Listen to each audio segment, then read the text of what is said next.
Children intrinsically resist doing things because somebody made them do it, regardless of your ethnic group or your culture or what country you live in, what language. This is human. And the best way to understand that is for you to try to remember how you felt when you were the same age. Okay, Bonnie? Remember that when one of your grown-ups was trying to make you do something, how did that make you feel inside? Sometimes you cooperated, and sometimes you really, even if you did cooperate, inside maybe you really didn't want to. That will really help you to feel compassion for your child. It'll help you to connect with your child. Part 2, when there's conflict with your child, begin by validating not your child's behavior, because you want that to stop or change, but your child's emotion, the drive, the passion in your child. Let your child know, I understand how that feels for you right now. I really do. Watch how they will calm down.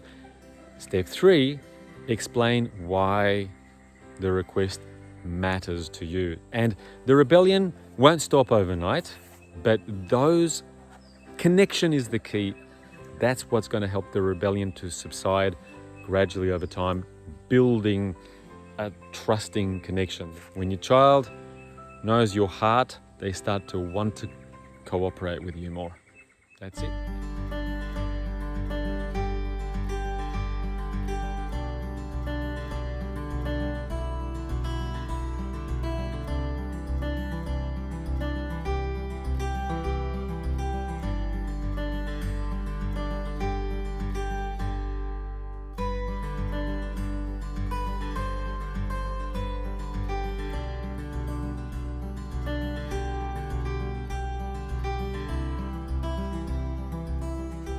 And of course, Rita, that's so disappointing when you get a kind of role modeling for your son that is so different to the values that you and your husband hold very dear. Crying is a very important evolutionary process that helps us to process our pain. So it's very important to be able to cry for boys and for girls. But there are unfortunately many people around the world that don't get that. And this is an important truth that your son has discovered, that when you go out in the world, it's not safe to show our feelings with everybody. It's not completely a bad thing that he hides his emotions. I do that when I don't feel safe. Sometimes we all do that. So your son needs to learn to be watchful and to see in that environment where people say that emotions are negative, well, it's okay to be a little guarded and to not show my heart in that place, because it won't be a friendly environment for my emotions. But in that environment, with some friends that are more open, or with my mum and dad, or with my family, there I can relax and be myself more fully. As long as you have your environment at home where you demonstrate that you show emotion and you stand up for your own emotion, and your husband stands up for his own emotion, when he really gets that there are two different worlds that way, he will really be okay. He'll just know, like all of us have to learn, that you adapt. You can show emotion here, but you probably are better off not showing emotion there.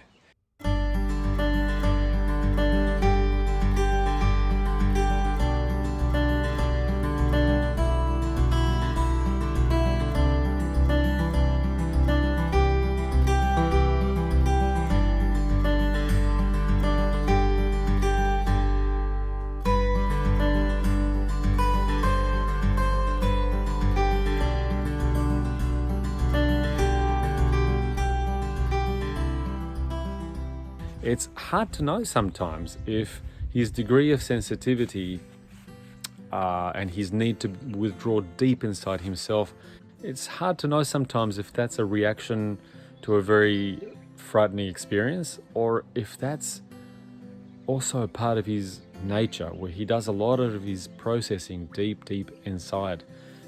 He's a very internal, very sensitive boy, and that's interesting. You'll discover over the years as he grows up that even though that seems like a weakness, it will also be his strength. I want to make a different suggestion for your son.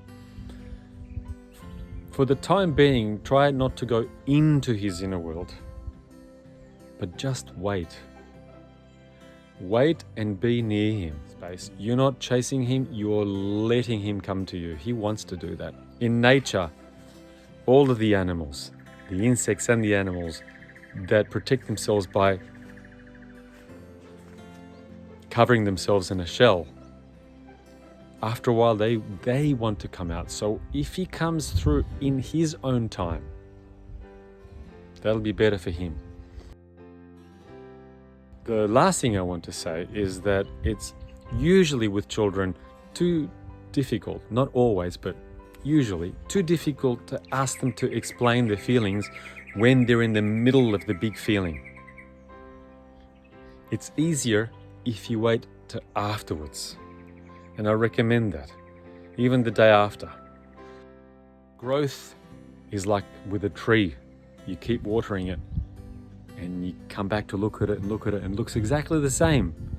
But then come back in a few years, and so much growth has happened. So it's always little by little and little by little.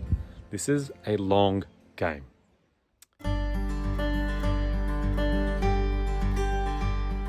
In most countries, that would be what you would call primary school age, roughly. As children develop into the primary school age, their brains have grown quite a lot and they become very, very inquisitive, and there is a natural desire to learn things. You could say that this is a time that's almost defined by the preoccupation with competency. Children become very, very passionate really about the whole question of being good at things. Mastery of things. Can I do that? Who can do this better than I can? So with the longing for competency, the abilities to do things and to learn, comes a great sensitivity to shame.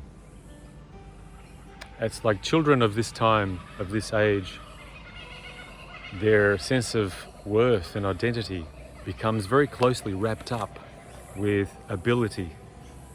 And so it's so important that our schooling and our education not put pressure on them in terms of grading them and ranking them, and the learning not be coercive. Here is why. We develop much more openly, much more powerfully, and much more effectively to the degree that playful learning, a playful approach to learning, is supported and encouraged. And this is true for humans in the same way that it's true for all mammals, really, that evolution has made us naturally playful.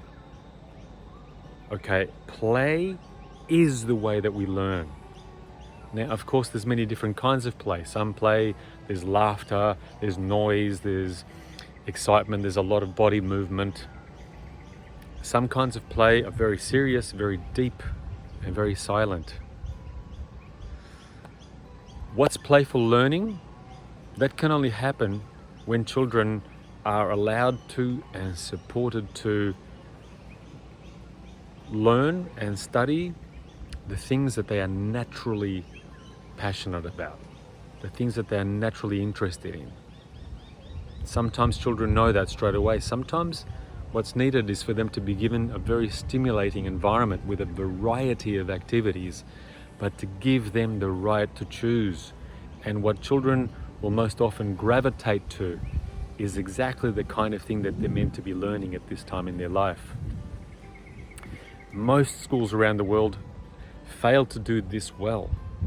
That historically traditional education has been about coercion, forcing kids to learn the things that we think is right for them, because it's as if we don't trust them to follow their own path, that we think if they do what they love, they will not succeed in life. And the exact opposite turns out to be true according to all of the research.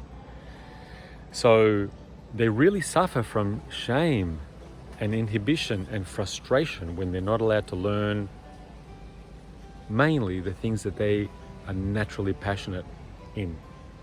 On the other hand, when children can follow what they're naturally interested in, whether it's maths, sports, music, whatever they love, science, if they can do that mainly in their own timing.